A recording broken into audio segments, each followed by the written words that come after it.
Shopify grows your business no matter how far or big you grow. Shopify is the global commerce platform that helps you sell at every stage of your business. Whether you're selling your fans' next favorite shirt or an exclusive piece of podcast merch, Shopify helps you sell everywhere. Shopify powers 10% of all e-commerce in the US. Allbirds, Rothy's, Brooklinen, and millions of other entrepreneurs of every size across 175 countries. Plus, Shopify's award-winning help is there to support your success every step of the way. Because businesses that grow with Shopify. Sign up for a $1 per month trial period at shopify.com/income, all lowercase. Go to shopify.com/income now to grow your business, no matter what stage you're in. Now streaming on Apple TV+. I am the accused of murder. Do you swear to tell the truth and nothing but the truth? A limited series event from executive producers David E. Kelly and J.J. Abrams. Were you and Carolina romantically involved? I lied about the affair, but I didn't kill her. Your fingerprints were found in her bedroom. I was in love with her. So you snapped. Starring Jake Gyllenhaal, Ruth Negga, and Renata Reinsve. I betrayed my wife and my children, but I did not kill her. Presumed innocent. Now streaming only on Apple TV+. This content may not be suitable for all audiences. Listener discretion advised. As far as I know, they never caught the guy. I can't help but think of what could have happened to me if that woman hadn't driven by in the nick of time. That morning, I took bear spray into the shower with me while my knees knocked. I was terrified. I felt vulnerable and violated. From Killer Podcasts. True tales of horror, bizarre happenings, unexplainable events. This is Disturbed.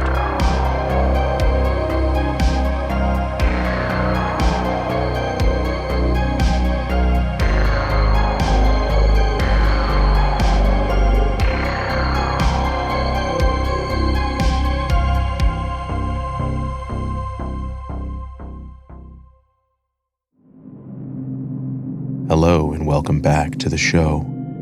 This week we're bringing you 4 real stories that will scare you senseless. So sit back, listen closely, and dive into the horror. First, a story narrated by Terra Ashe from Reddit user StunningVanilla7196. Sometimes an overeager friend can be a real nightmare. I live in Montana, and a few years ago I was forced to relocate after my landlord decided to rent to her son instead of me. The community I had lived in for 11 and a half years had become incredibly expensive with a $787,000 median home price. Unfortunately, I was forced to relocate to another city, and because of the unexpected move and associated costs, I moved in with a roommate. About 3 months after I moved in, my roommate left to pursue better job prospects. Our unit was a triplex, so there were 2 gentlemen that inhabited the other units. I was never added to the lease, as the property manager required a full deposit, and I was not in a financially healthy spot at the time. I remained in the unit for a year and a half on my own, paying the rent and utilities. I became very good friends with the man in the unit closest to mine. His name was Devin, and he was a disabled veteran in recovery. I'm also a veteran, so we held a soft spot in my heart. We shared meals together, hung out, discussed all of life's mysteries, and looked out for one another. Devin had gone to treatment for 6 weeks, and I had watched his cat while he was gone. Our friendship developed over the course of a year and a half. Devin had expressed romantic interest, but right from the beginning, I clearly informed him that I did not share those feelings, and we would never be more than good friends. Devin seemed to be lonely, which made sense. However, I'm a person who requires alone time to recharge my batteries. I set strict boundaries for Devin as he wanted to hang out all of the time. I would catch him walking through the front yard multiple times a day to get the mail, which I believe was to see if I was outside so he could stop to chat. When I would leave in the morning to go to work, Devin was always outside to tell me I looked nice and to have a good day. I told him that made me feel uncomfortable and he should just send a text letting me know if he wanted to hang out and wait for a response. There were a couple of times I yelled at him for overstepping my boundaries. The first time, I had just got home and pulled into my garage. I was on a phone call and had stayed in the car when I caught Devin looking through the garage window to see if I was home. I was annoyed, but didn't really think much of it. The second time, I was getting dressed in my room in the summer, so the window was cracked. I felt this was safe as the window was not in a place that anyone should be walking by as it was on my patio at the back of my home. But then, I caught Devin peeking through. I lost it. I let Devin know under no uncertain terms that his behavior was inappropriate and that if he didn't respect my boundaries, we would no longer be friends. Last year, while I was still in the home, I asked Devin to watch my dog for a couple of days so I could go to a family event out of state. Devin was happy to help, and I was very appreciative. Not long after I returned, I started to notice strange things in my home. For instance, I would be fairly certain I had locked my door in the morning when I left for work. When I returned, it would be unlocked. I would be sure I shut off all the lights, but when I got home in the evening, one would be on. I just thought it was my own absent-mindedness. Fast forward a couple of months, and my mom became sick with cancer. My sister watched my dog while I went to tend to my mom. My sister reached out to me and asked if anyone else had a key to my apartment. I let her know she had the only spare key, but asked why. She was experiencing the same issues with the lights and locks. I had not shared my concerns with my sister prior, as I really just doubted my own sanity. While I was out of town, I received a text message from Devin asking if I had a potato he could borrow. I let him know I was out of state with my mom, who was sick. Devin did not reply, which was out of character, but I had noticed a change in Devin's effect. He was more reserved and less friendly towards me. I thought it probably had to do with my firm adherence to my boundaries, which was okay. He didn't have to like them, just respect them. After I got back to town, I stayed over at my sister's house one night after helping her move. As I mentioned before, I was struggling financially, so I would carefully budget and plan my weekly meals. The morning before my sister's move, I had placed 3 pieces of bacon into a Ziploc bag to be used later for a BLT. When I returned the following morning, much to my disbelief, there were only 2 pieces of bacon. I held the bag in my hands, knowing that there had been 3. No longer did I doubt myself. I called my sister and let her know that someone had been getting into my house. I always kept the place locked. The only logical thing that could have happened is that Devin made a copy of my key when he had watched my dog in the fall. My sister reminded me about the potato text, and I realized the potato in the counter basket was gone. I had enough information to be certain my neighbor had violated my trust and was no friend. However, I still wasn't afraid of him. As I mentioned, he is a disabled vet and was somewhat feeble and sickly. I was not scared of a confrontation. I immediately went to the hardware store and purchased a camera that streamed to my phone once the motion detector was activated. I placed it facing the side door where Devin would enter.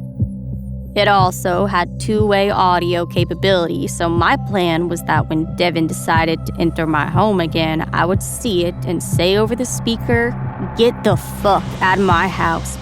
Put the key you copied on the counter and never try to speak with me again, or I will contact law enforcement." As I mentioned before, I was not on the lease and did not want to be homeless, so I could not turn to the property manager for help, and Devin knew it. In the evenings, I started placing a jug of cat litter and a kitchen chair in front of the door that I knew Devin was accessing the apartment from. But I never expected he would attempt to come in while I was home. And really, he had only taken a piece of uncooked bacon and a potato. Laying on the couch one night watching TV, I thought that I had heard something sliding on the floor in the laundry room where the door was. But I thought there was no way he would come in while I was home. My cat was running around playing, so I decided it was probably just her and I was being paranoid. The next morning, while changing my laundry, I noticed the litter and chair had been pushed 3 to 4 inches. Devin tried to come in while I was home. Why? That morning, I took bear spray into the shower with me while my knees knocked. I was terrified. I felt vulnerable and violated. Devin knew that I knew now also. He knew that I had placed a barrier in front of the door. After that morning, he was never outside in the morning, nor did he walk through the yard to get his mail. I obtained a firearm for protection and made a police report. Police officer was annoyed with me as I did not want him to approach Devin, as all Devin would need to do was report me to the property manager and I would be homeless. I am grateful that whatever he was up to was apparently thwarted. The fact that he tried to come in while he knew I was home gives me the heebie-jeebies. I wonder if he went through my underwear or watched me while I slept. Since then, my situation has greatly improved. I ended up moving out shortly after to take care of my mom. I got my own place again a few months ago. I will never put my trust in another neighbor for pet or house sitting again. It still blows my mind that I had some douchebag stealing from me and likely stalking me. This story just solidifies that one should always trust their gut. There were so many times that red flags were screaming, and I just thought I was being crazy.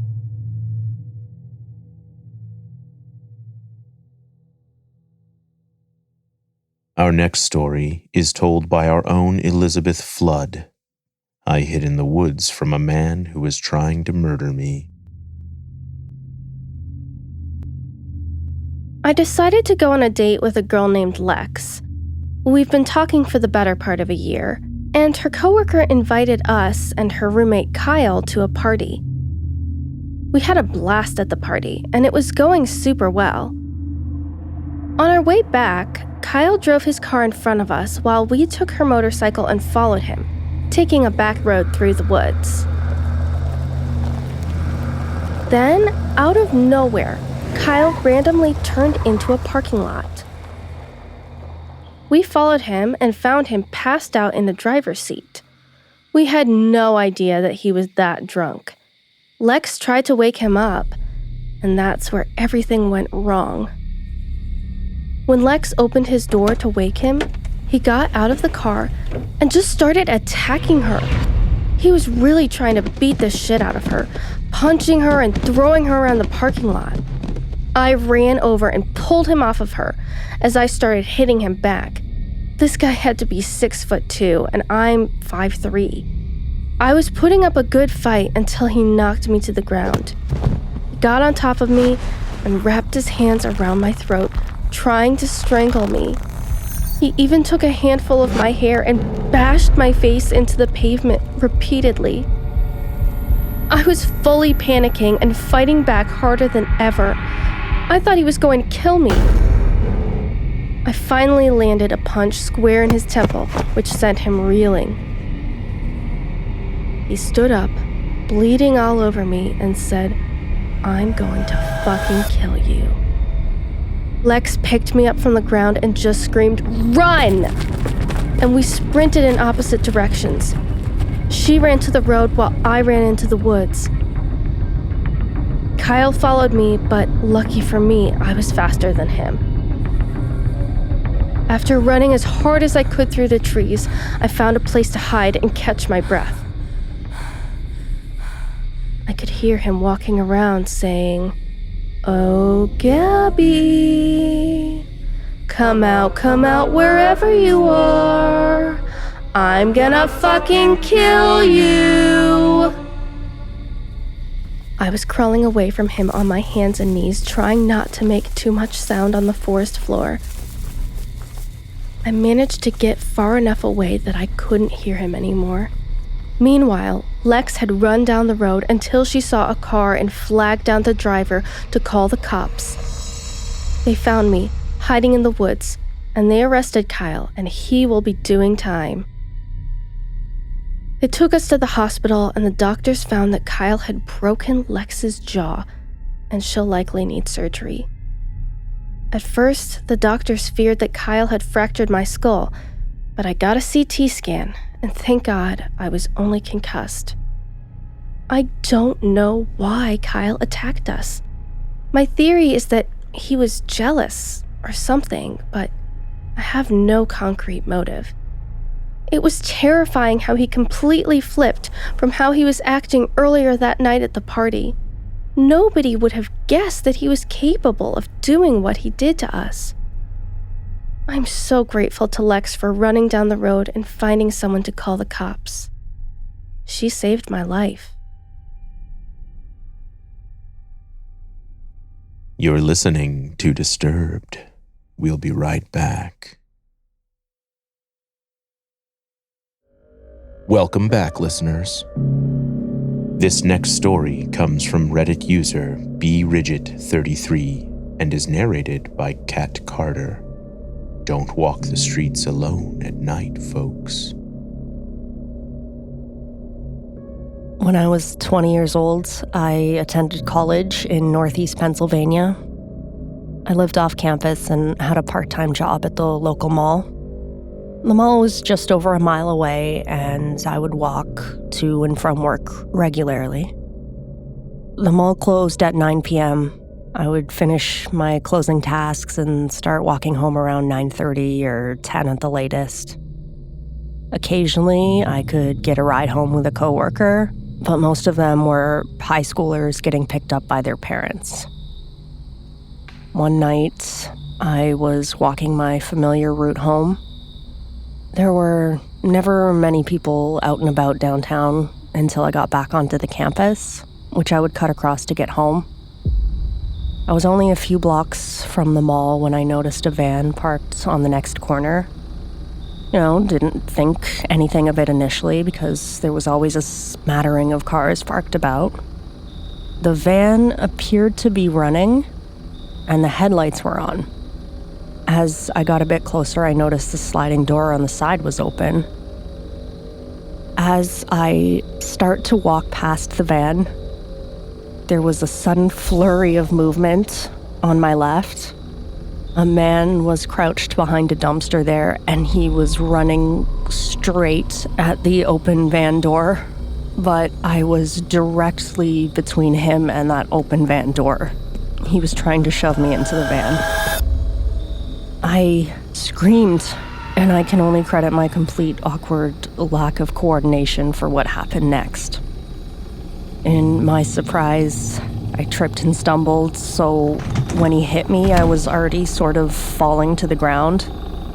The force he hit me with only got my head and shoulders into the open door, while the majority of my body was outside on the ground.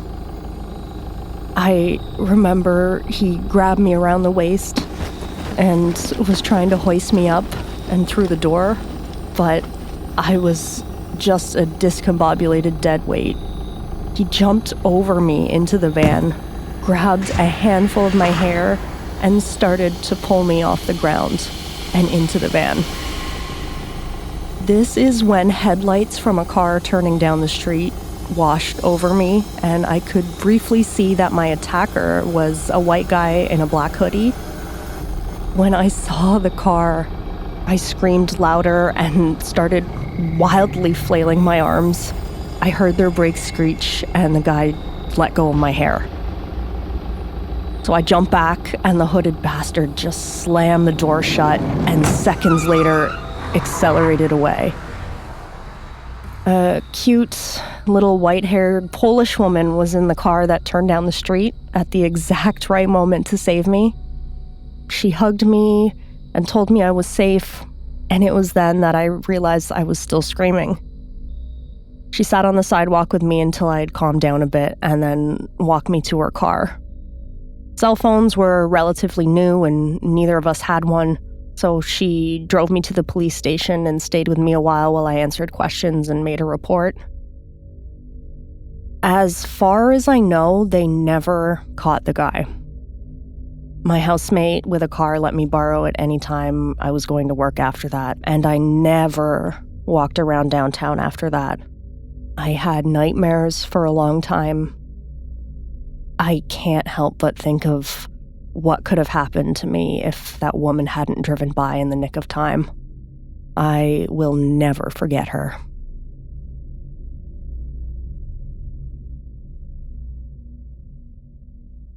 Our final story is a voicemail submitted to us by Pi from Atlanta.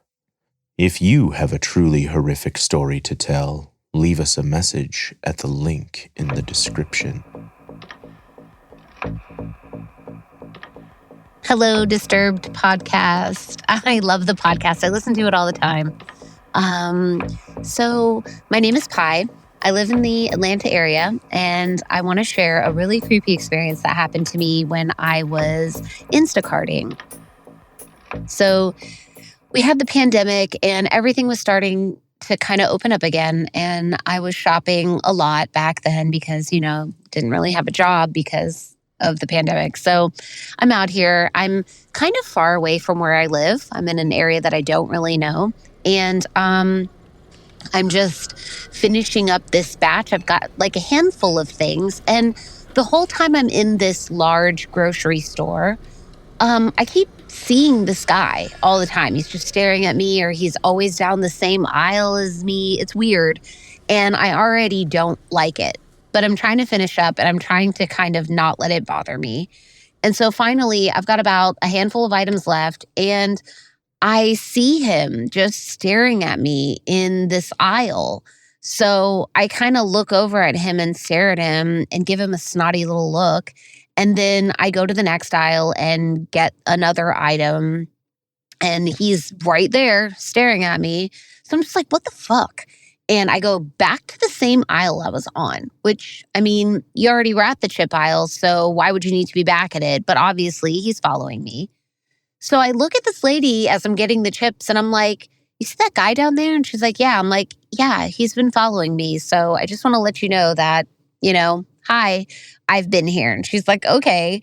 I figured, from listening to a lot of true crime podcasts and stuff like that, it's always good to let somebody know that you've been there, because I feel like that's kind of memorable. Some crazy lady just said hi to me. So finally, I look over at him and I just ask him, I'm like, are you okay? And he's just staring at me. And he has maybe like 4 items in his, hands. You've been there for like 30 minutes, buddy, following me around. So I know that you have, like 4 items. You should have already been gone. So right there, I know something is off. So I finished shopping. I am trying to figure out what to do next, because he's just kind of like meandering around where I'm at. And the store is really crowded, so it's not like he can do anything to me, but I still feel, unsafe. I still feel really uncomfortable. So I messaged the actual man that I'm shopping for, and I'm like, hey, I'm really sorry that this batch is taking so long. I am really uncomfortable in the store, and, this guy's been following me, so, it's just taking me longer. And I also wanted to message that man. So that way it's through the Instacart, platform, and it's been recorded that I feel uncomfortable and it has my location. So, and for me to be that nervous about somebody, you don't know this, but it would say a lot because I've lived downtown Atlanta. I've been around crazy, sketchy situations and I've never felt this uncomfortable where someone is just following me. It's weird. So finally, I make the decision. I'm like, fuck it. I'm just going to check out. So I beeline up to the checkout station where these two young guys are working. And they're young. They're maybe in high school. I'm a little bit older than them, much older. I could be their mom. And so I beeline up there and the kid just read the room so well. I had my eyes really big. I was kind of looking at him, trying to get him to figure it out. And he was picking up what I was putting down. Immediately, that guy walked up behind me. And so I lean over to the kid as I'm unloading my groceries because I don't really want to make a scene, but I want him to know. And I told him, I was like, hey, this guy's been following me the whole time. I feel really uncomfortable. He flips the switch on his little light for his station. He's like, oh, no, sorry, sir. This is the last person I'm taking. I'm done for the evening. The guy's like, no, I only have 4 items. I'll just, you can just check me out real fast. The guy's like, no, you're going to have to find another line. And so he's taking his time. He is stalling. He's like, oh, you could go to line 4, whatever he said. The guy's like, no. And he's trying to be persistent to check out behind me. So he has to go. And the guy's like, no, I'm sorry, I won't take it. So the guy, takes the cues and goes to another line.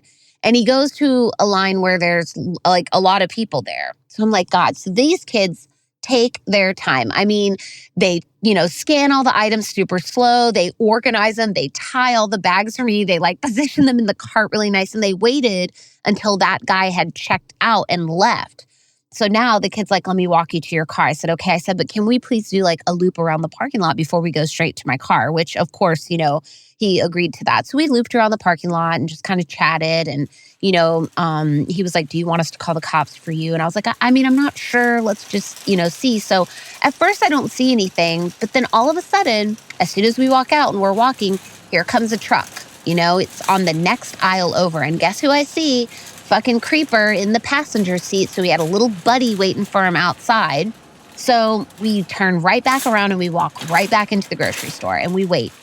And the guy's just driving around the parking lot. And I'm, in my heart just dropped thinking about that. If I would have walked out there by myself or something, what the fuck were they going to do?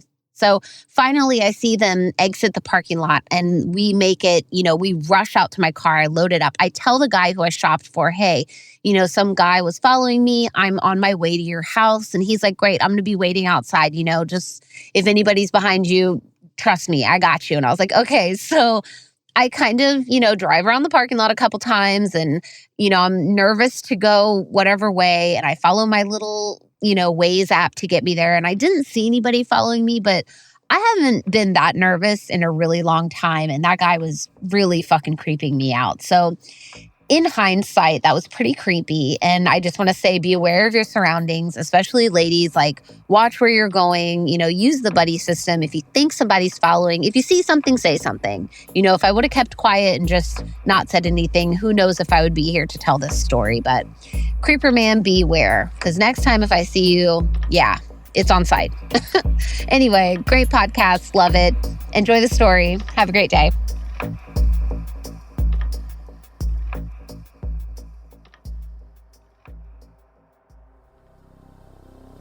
Want more Disturbed?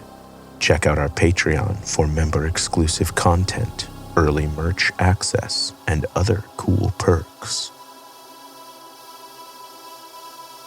I'm your host, Doug Bailey, and this has been Disturbed, a production of Killer Podcasts and part of the Evergreen Network. For more paranormal and true crime shows, visit killerpodcasts.com. Follow our social channels at Disturbed Podcast on Instagram or Disturbed_pod on Twitter. If you enjoyed the show, please consider subscribing and reviewing on your favorite listening platform. Share your own true horror story at disturbedpodcast.com. Music by Epidemic Sound and by Carl Casey at White Bat Audio. Our producers are Noah Fouts and Elizabeth Flood. Our audio engineer is Nathan Corson. Executive producers Bridget Coyne and Gerardo Orlando. Until next time, stay safe out there.